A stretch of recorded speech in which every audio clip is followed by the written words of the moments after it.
Қайырлы күн, қалдарыңыз қалай, менің қадірменді көрермендерім. Шырайлы рухани астанамыз Түркістан. Еліміз аман, жұртымыз тыныш болсын. Бүткіл Түркістанды дронмен түсірген кездегі әдемі видеомонтаж. Аллаға шүкір, күннен күнге күшті болып, қаламыз көркейіп келеді. Рухани астанамыз Түркістанға келіп, қыдырып, қонақ болып қайтыңыздар. Түркістан күніге түрленіп, өзгеріп, әдемі болып келе жатыр.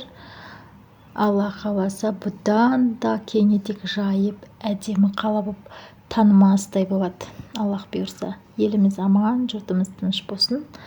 Әр өңір өздігінен әдемі, байлықтары бар, әдемі жерлері көп. Әрбір отбасыға тілерім амандық та, тыныштық та болсын. Бақытты болайық. Амин.